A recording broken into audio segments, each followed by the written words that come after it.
So hello guys! Welcome back to my YouTube channel. Kung hindi ka pa nakapag-subscribe, i-click mo lang yung subscribe button para lagi kang updated sa aking mga video. So for today's video nga ay pag-uusapan natin kung ano nga ba yung bago dito sa GCash. Kung gusto nyong malaman kung ano, ay stay tuned lamang. So habang nag-scroll ako kahapon ng feed ko sa Facebook, so, nakita ko kasi sa post nila na sinasabi na ang mga GCash users ay pwede na daw makapag-request ng birth, marriage, death, and Senomar certificate. So, directly sa app. So, ibig sabihin ay pwede na nga tayo makapag-request sa mga ganon gamit lamang ang ating GCash app. No need na tayong pumunta sa mga SMs or Robinsons or mismo sa mga kuhanan ng mga ganito. So, syempre, dahil nga na-curious ako kahit na hindi ko naman need ng kung ano man doon, ay chinek ko yung GCash ko. So, pag open nyo ng GCash nyo ay dito, kiklik nyo yung Explore the app, i-swipe nyo lang yon patagilid.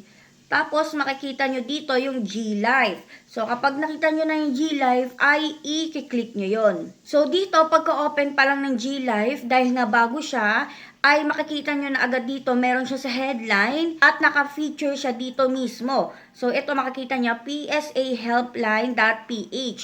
PSA Certificate Delivery Order Now. So, pagka-click nyo is, kailangan natin ng verification. So, i-allow ba na natin yung PSA? Kasi syempre, kukunin yung GCash number natin, yung name, pati yung birthday. So, if okay naman yun sa inyo na malaman nyo, syempre, kailangan din talaga yung para ma-confirm ni PSA na tayo ngayon. So, i-click lang natin itong dalawang box, tapos continue.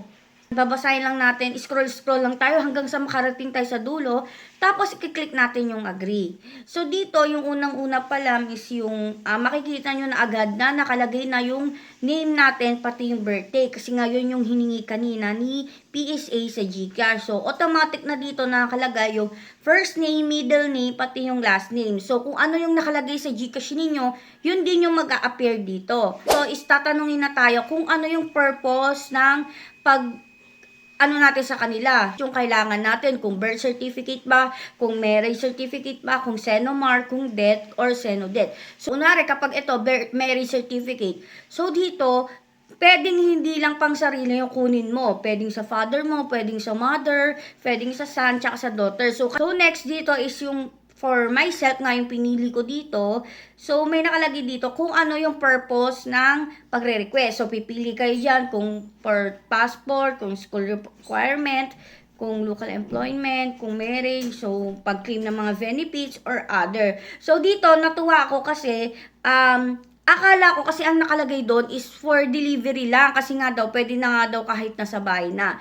So natuwa ako dito kasi nakalagay dito PDF download. So meaning pwede nyo siyang makuha ng naka-PDF. So ipapaprint nyo na lang kasi kapag delivery baka matagalan. Yun yung pinoproblema ko na baka matagal siya kapag for delivery.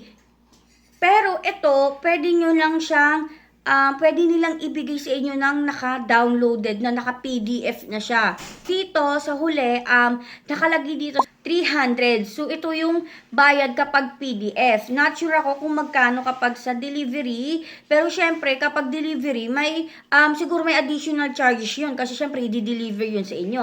Pero, kapag PDF, ay 300 lang. Which is not bad na rin. Kasi, syempre, nasa bahay ka lang naman. Wala kang ginagawa. Ay, nasa bahay ka lang naman. Hindi ka naaalis. No need na mag-prepare. At pumila ng mahaba. Yun yung pinaka-good news. Kasi, alam nyo naman, kapag kumuha kayo ng mga ganito is napakahaba ng pila. So, syempre, yung kung ito nga kukunin nyo, yung worth 300, babayaran nyo to gamit ang GCash. GCash nila ito ikakaltas, kaya dapat yung GCash nyo ay may laman. Ganitong paraan is mas napapadali talaga kasi imagine ninyo, kung pupunta kayo, pipila pa nga kayo, kagaya ng sinabi ko kanina na pipila pa kayo, yung gastos pa, syempre hindi ka naman pag pumila ka doon, nakaupo ka lang, syempre magugutom ka, kakain ka, tapos magbabayad ka pa sa certificate na kukunin mo, diba? So, sa ganitong paraan is napapadali talaga yung proseso at nasa bahay ka lang, yun yung pinakamaganda. Nasa bahay ka lang, pwede ka nang makakuha.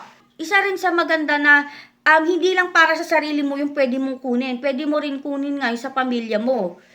Which is ang ganda ng naisip ng PSA. Kung PSA man yung nakaisip nito is talagang magaling.